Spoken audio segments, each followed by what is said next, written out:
When the story of Native Americans is told, most times we hear about the Sioux, Cheyenne, Arapaho, Chippewa, Cherokee, Navajo, and Choctaw. Based on the United States record, the Native American tribes are about 574 in number, and little is mentioned about the other tribes, perhaps because the figures are small. However, most of these small native tribes have their own history that is almost fading away due to many reasons. One of such histories is the history of the Shoshone natives in present-day Idaho and Wyoming. In this video, you will find out some of the untold history of the Shoshone Indians. Subscribe if you are yet to subscribe, and sit back as we take you back to the book of history about this Native American tribe.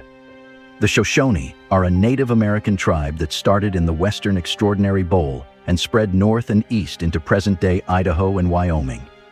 By 1500, some eastern Shoshone had crossed the rough mountains into the incomparable fields. After 1750, fighting and tension from the Blackfoot, Crow, Lakota, Cheyenne, and Arapaho pushed eastern Shoshone south and toward the west. Some of them moved as far south as Texas, arising as the Comanche by 1700. As additional European American pilgrims relocated west, pressures rose with the native individuals over the contest for an area and assets. During the second half of the 19th century, there were wars. The northern Shoshone, led by Boss Pocatello, battled during the 1860s against pilgrims in Idaho, where the city Pocatello was named for him. As additional pilgrims infringed on Shoshone hunting an area, the locals struck cultivates and farms for food and went after migrants. The conflict led to the Bear River Massacre in 1863, when American forces attacked the winter encampment of 250 northwestern Shoshone in what is now Franklin County, Idaho, and killed them. Children, among other non-combatants, were among the majority of those killed on purpose by the soldiers. This was the biggest number of passes that the Shoshone endured because of U.S. powers. 21 U.S. fighters were likewise killed. Travelers continued to migrate westward along the westward expansion trails during the American Civil War. At the point when the Shoshone, alongside the Utes, participated in assaults on the mail course that ran west out of Stronghold Laramie, the mail course must have been migrated south of the path through Wyoming. Aligned with the Bannock, to whom they were connected, the Shoshone battled against the U.S. in the Snake Battle from 1864 to 1868. They battled U.S. powers together in 1878 in the Bannock War. In 1876, paradoxically, the Shoshone battled close by the U.S. Armed Forces in the Clash of the Rosebud against their customary foes, the Lakota and Cheyenne. In 1879, a band of roughly 300 eastern Shoshone, known as Sheep Eaters, became engaged in the Sheep Eater Indian conflict. It was the last Indian war battled in the Pacific Northwest area of the present-day U.S. In 1911, a little gathering of Bannock under a pioneer named Mike Daggett, otherwise called Shoshone Mike, killed 4 farmers in Washoe Province, Nevada. The Pilgrims formed a force and went out after the local Americans. They found the Bannock Band on February 25, 1911, and in a firearm fight, they killed Mike Daggett and 7 individuals from his band. Ed Hogle, one of the posse's members, was killed in the Battle of Kelly Creek. A young woman, 2 children, and a baby were all taken by the posse. The 3 more seasoned hostages passed on from infection soon. Mary Jo Estep, the infant, passed away in 1992. A farmer gave the fractional remaining parts of 3 grown-up guys, 2 grown-up females, 2 juvenile guys, and 3 kids, accepted to be Mike Daggett and his family, as per contemporary records, to the Smithsonian establishment in Washington, D.C., for study. In 1994, the Foundation localized the remaining parts to the Stronghold Corridor, Idaho Shoshone Bannock Clan. In 2008, the northwestern band of the Shoshone country acquired the site of the Bear Stream slaughter and some surrounding areas. They wanted to preserve the Holy Land and construct a memorial to the largest massacre their nation had ever experienced. In organization with the American West Legacy Place and state pioneers in Idaho and Utah, the Klan has created public and confidential associations to progress ancestral social safeguarding and monetary advancement objectives. They have become forerunners in creating ancestral environmentally friendly power. In 1845, the assessed population of northern and western Shoshone was 4,500. much decreased after they had experienced irresistible illness, plagues, and wars. The consummation of the primary cross-country railroad in 1869 was followed by European American foreigners showing up in exceptional numbers in the area. In 1937, the Department of Indian Undertakings counted 3,650 Northern Shoshone and 1,201 Western Shoshone. 12,000 people in the United States identified as Shoshone in the 2000 census. The Bear River Massacre. The Bear River Massacre, or the Commitment on the Bear Stream, or the Clash of Bear Waterway, or Slaughter at Boa Ogoy, occurred in present-day Franklin District, Idaho, on January 29, 1863. Following quite a while of engagements and food strikes on ranches and farms, the U.S. Armed Forces went after a Shoshone settlement accumulated at the conversion of the Bear Waterway and Fight Rivulet in what was then the southeastern Washington region, close to the present-day city of Preston. Colonel Patrick Edward Connor drove a unit of California volunteers as a feature of the Bear River Campaign against Shoshone clan leader Bear Tracker. Many Shoshone people were killed close to their hotels. Local settlers were more likely to report Shoshone victims than soldiers were to. Early history and causes Reserve Valley, initially called Sewuhubeogoy, Shoshone for Willow Valley, was the conventional hunting ground for the northwestern Shoshone. They accumulated grain and grass seeds there, as well as looked for trout and chased little game like ground squirrel and woodchuck, as well as huge game including buffalo, deer, and elk. This mountain valley had drawn in fur catchers, for example, Jim Bridger and Jedediah Smith, who visited the district. Reserve Valley was named for the Catchers Act of leaving stores of furs and products in the valley as a base for hunting in the encompassing mountain ranges. So intrigued were the catchers by the district that they prescribed to Brigham Youthful that he think about the valley as an area for his settlement of Mormon trailblazers. All things considered, Young picked Salt Lake Valley. In the long haul, Mormon pilgrims eventually moved to Reserve Valley as well.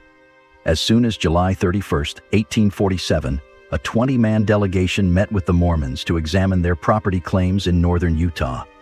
The foundation of the California and Oregon trails, as well as the establishment of Salt Lake City in 1847, brought the Shoshone Nation into normal contact with white pioneers moving toward the west.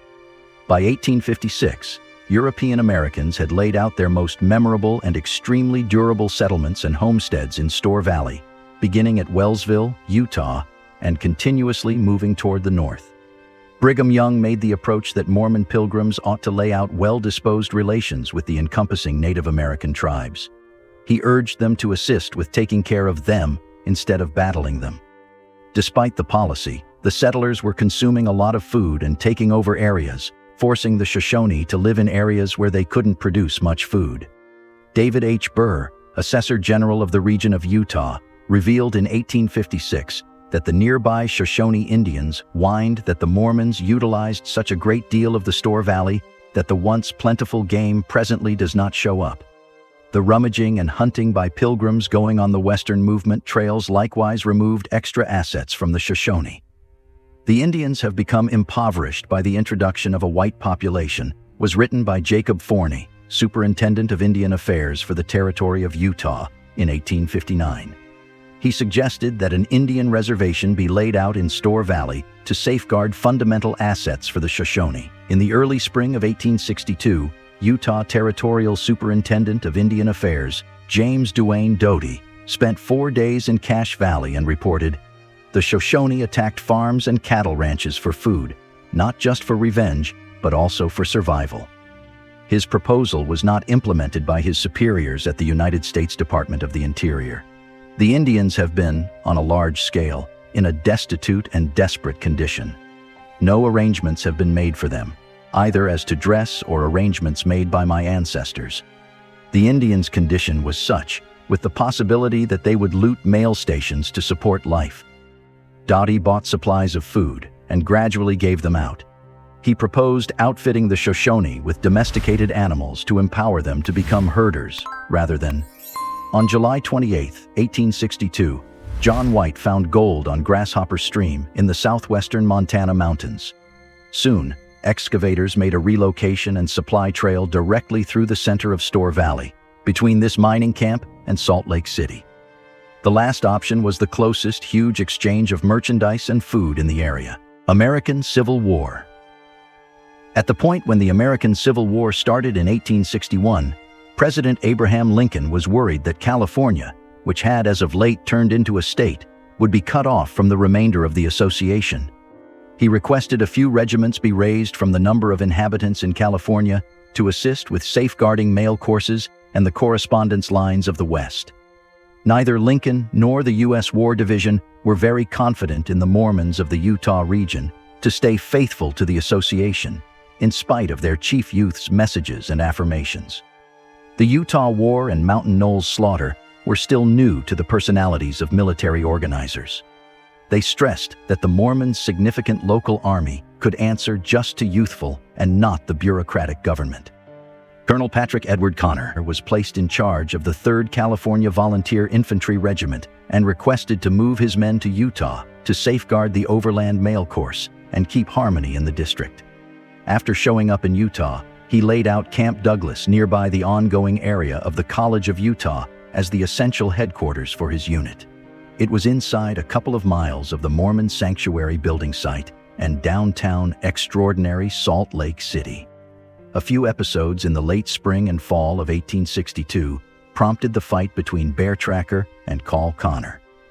These occurrences were connected with expansive battles between Native people groups and European American pioneers over practically the whole U.S. west of the Mississippi waterway.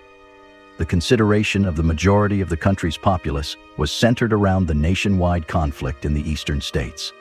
A few history specialists have disregarded these happenings since they happened close to the badly characterized limit of 2 distinct domains, those of Washington and Utah. While the occurrences occurred in close proximity, the authoritative focuses managing them were in excess of $1,000 mer and 1,600 kilometer apart, so coordinating reports was troublesome. For instance, for a really long time, occupants and authorities accepted Franklin, and the area of contention was important for the Utah region. Inhabitants of Franklin sent chosen delegates to the Utah Regional Council. They were essential for the governmental issues of Store Region, Utah, until 1872, when a study group decided the local area was in Idaho domain. In another history of the Shoshone is the Pugweenie. When a resident of Summit Creek, which is now Smithfield, discovered that his horse had vanished, he accused a young Shoshone fisherman in Summit Creek, which was close by, of having stolen the animal. Robert Thornley, an English settler and first occupant of Highest Point Rivulet, shielded the young Indian and affirmed his love for him. In any case, a jury of local people sentenced him and draped him for taking the pony. The Shoshone were referred to as Pugweenie in local history. Later data uncovers that Pugweenie is the Shoshone word for fish. Thus, the man might have been expressing, "Take a gander at my fish," or "I was simply fishing." The young Indian man was the son of the local Shoshone chief. The Shoshone responded by killing a few young men from the Merrill family who were gathering wood in a nearby canyon a few days later. Slaughter close to the Stronghold Corridor. Throughout the mid-year of 1859, a pilgrim organization of around 19 individuals from Michigan was going on the Oregon Trail close to Post Lobby when they were gone after around evening time by individuals they accepted, at least for now, that were nearby Shoshone. A few individuals from the organization were killed by gunfire. The survivors hid among bulrushes and willow trees along the Portneuf River, where they sought safety. A company of dragoons led by Lieutenant Livingston of Fort Walla Walla met the survivors 3 days later. He examined the occurrence and reported what he called the ruthlessness of the attack. As per the Deseret Insight about September 21, 1859, a unit of Lieutenant Livingston's dragoons found 5 bodies at the location of the slaughter that were ruined. A 5-year-old girl had her ears chopped off, her eyes cut out, both legs amputated at the knees, and it seemed like she had to walk on stumps. Bear Stream Crossing. On December 4, 1862, Connor sent McGarry on one more campaign to Store Valley to recuperate some domesticated animals from Shoshone. The Shoshone broke camp, escaped ahead of the military soldiers, and cut the ropes of a ship at the intersection. Although they did not appear to be associated with the theft, 4 Shoshone warriors were captured and held for ransom by McGarry, who was able to move his men across the river but had to abandon their horses. McGarry requested that these men be shot in the event that the stock was not conveyed by early afternoon the following day. Cache Valley was where the Shoshone chiefs relocated their people further north. A terminating crew executed the hostages and unloaded their bodies into the Bear Waterway. In an article, the Deseret News communicated worry that the execution would bother relations with the Shoshone.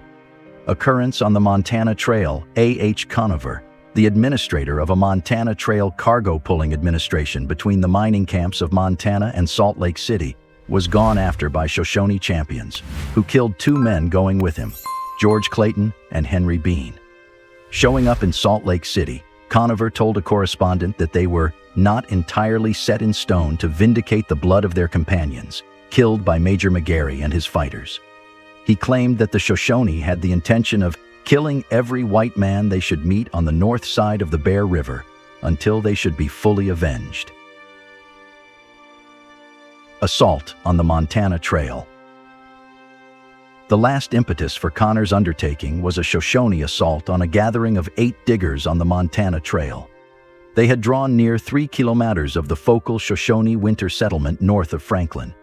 The excavators missed a turn and wound up soiled and lost on the western side of the Bear Waterway, incapable of crossing the profound stream. 3 men swam across to Richmond, where they attempted to get arrangements and an aid from the settlers. Before they returned, the other 5 men were gone after by Shoshone, who killed John Henry Smith of Walla and a few ponies. At the point when the Richmond public got back with the development party, they recuperated the assortment of John Smith and covered him at the Richmond City Cemetery.